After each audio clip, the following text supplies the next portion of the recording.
Japan is an island by the sea filled with volcanoes and it's beautiful. In the year -1 billion, Japan might not have been here. In the year -40,000, it was here, and you could walk to it, and some people walked to it. Then it got warmer, some icebergs melted, it became an island, and now there's lots of trees, because it's warmer.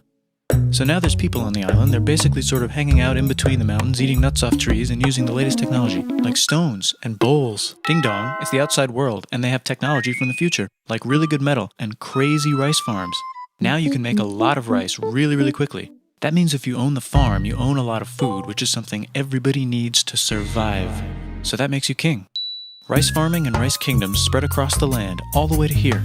The most important kingdoms were here, here, here, here, here, here, and here. But this one was the most important, ruled by a heavenly superperson, or emperor for short. Knock knock, get the door, it's religion. The new prince wants everyone to try this hot new religion from Biekt. Please try this religion, he said. No, said everybody. Try it, he said. No, said everybody again, quieter this time. And so the religion was put into place, and all the rules that came with it. Then the government was taken over by another clique, and they made some reforms, like making the government govern more, and making the government more like China's government, which is a government that governs more. Hi, China, they said. Hi, garbage, said China. Can you call us something else other than garbage, said Japan. Like what, said China. How about Sunrise Land, said Japan. And they stole China's alphabet and wrote a book about themselves. And then they made lots of poetry and art and another book about themselves. Then they stopped moving the capital every time the emperor died and kept it in one place for a while, right here. And they conquered the north finally. Get that squared away. A rich hipster named Kukai is bored with modern Buddhism, visits China, and learns a better version, which is more spiritual. Comes back, reinvents the alphabet, and causes art and literature to be great for a long time.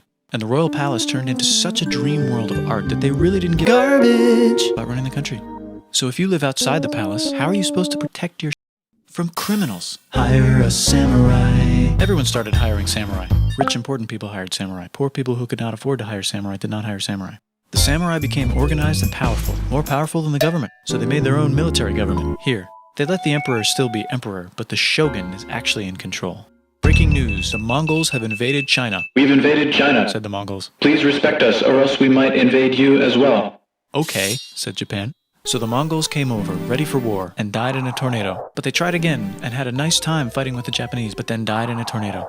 Then the emperor overthrows the shogunate. Then the shogunate overthrows him back and moves to Kyoto and makes a new shogunate. And the emperor can still dress like an emperor if he wants, that's fine. Now there's more art. Like painting with less colors, collaborative poetry, plays, monkey fun, tea parties, gardening, architecture, flowers. It's time for who's going to be the next shogun. Usually it's the shogun's kid, but the shogun doesn't have a kid. So he tries to get his brother to quit being a monk and be the next shogun. He says okay, but then the shogun has a kid. So now who's it going to be? Vote now on your phones. And everyone voted so hard that the palace caught on fire and burned down. The shogun actually didn't care. He was off somewhere doing poetry. And the whole country broke into pieces. Everyone is fighting with each other for local power, and it's anybody's game.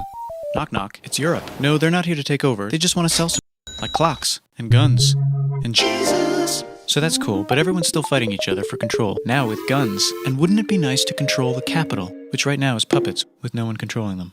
This clan is ready to make a run for it, but first they have to trample this smaller clan, which is in the way. Surprise, the smaller clan wins, and the leader of that clan steals the idea of invading the capital and invades the capital, and it goes very well. He's about halfway through conquering Japan when someone who works for him kills him, and then someone else who works for him kills them, and that guy finishes conquering Japan. And then he confiscated everybody's swords, and made some rules. And now I'm going to invade Korea, and then hopefully China, he said, and failed, and also died. But before he died, he told these 5 guys to take care of his 5-year-old son until he's old enough to be the next ruler of Japan. And the 5 guys said, yeah, right, it's not going to be this kid, it's going to be one of us, because we're grown-ups. And it's probably going to be this guy, who happens to be way more rich and powerful than the others. A lot of people support him, but a lot of people support not supporting him. They have a fight, and he wins, and starts a new government, right here. And he still lets the emperor dress like an emperor, and have very nice things. But don't get confused, this is the new government, and they are very strict. So strict they closed the country. No one can leave, and no one can come in. Except for the Dutch, if they want to buy and sell garbage. But they have to do it right here. Now that the entire country was not at war with itself, the population increased a lot. Business increased, schools were built, roads were built, everyone learned to read, books were published, there was poetry, plays, puppet shows, and Dutch studies. People started to study European science from books they bought from the Dutch. We're talking geography, skeletons, physics, chemistry, astronomy, and maybe even electricity. Over time, the economic and cultural prosperity began to gradually slow down. Knock knock. It's the United States, with huge boats, with guns. Gunboats. Open the country. Stop having it be closed, said the United States. There's really nothing they could do, so they signed a contract that lets the United States, Britain, and Russia visit Japan anytime they want. Choshu and Satsuma hated this. That sucks, they said. This sucks. And with almost very little outside help, they overthrew the shogunate and somehow made the emperor again and moved him to Edo, which they renamed Eastern Capital. They made a new government, which was a lot more Western. They made a new constitution that was pretty Western, and a military that was pretty Western. And do you know what else is Western? That's right, it's conquering stuff. So what can we conquer? Korea. They conquer Korea, taking it from its previous owner, China, and then go a little bit further. And Russia rushes in out of nowhere and says, "Stop, no, you can't take that. We were going to build a railroad through here to try to get some warm water." And Russia builds their railroad, supervised by a ton of soldiers. And then when the railroad was done, they downgraded to a ton. Did I say downgrade? I meant upgrade. And Japan says, "Can you maybe chill?" And Russia says, "How about maybe you chill?" Japan is kind of scared of Russia. You'll never guess who's also kind of scared of Russia. Great Britain. So Japan and Great Britain make an alliance together so they can be a little less scared of Russia. Feeling confident, Japan goes to war against Russia, just for a moment, and then they both get tired and stop. It's time for World War I. The world is about to have a war, because it's the 1900s and weapons are getting crazy, and all these empires are excited to try them out on each other. Meanwhile, Japan has been enjoying conquering stuff and wants more. And the next thing on their list is this part of China and lots of tiny islands. All that stuff belongs to Germany, which just had war declared on it by Britain because Britain was friends with Belgium, which was being trespassed by Germany in order to get to France to kick France's ass, because France is friends with Russia, who was getting ready to kick Austria's ass, because Austria was getting ready to kick Serbia's ass, because someone from Serbia shot the leader of Austria's ass, or actually shot him in the head. And Britain is currently friends with Japan, so you know what that means.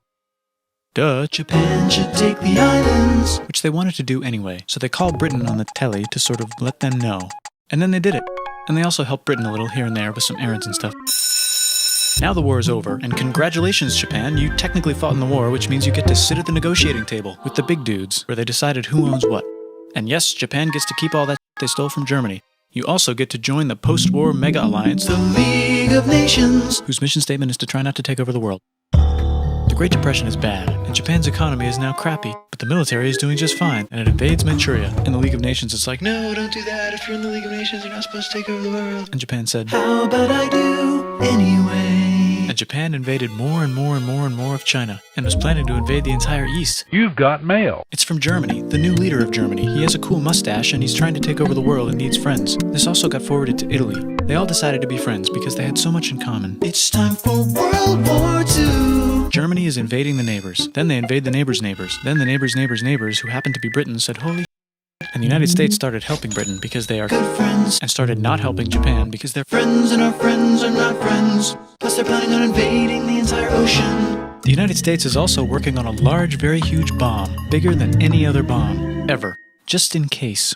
But they still haven't joined the war. War looks bad on TV, and the United States is really starting to care about their image. But then Japan spits on them in Hawaii and challenges them to war. And they say yes. And then Germany, as a symbol of friendship, declares war on the United States also. So the United States goes to war in Europe, and they help the gang chase Germany back into Germany. And they also start chasing Japan back into Japan.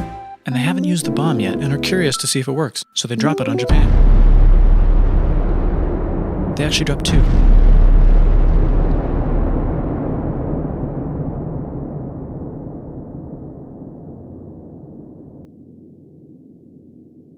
The United States installed a new government, inspired by the United States government, with just the right ingredients for a Post-war economic miracle. And Japan starts making TVs, VCRs, automobiles, and camcorders as fast as they can, and also better than everybody else. They get rich, and the economy goes wild, and then the miracle wears off. But everything's still pretty cool, I guess.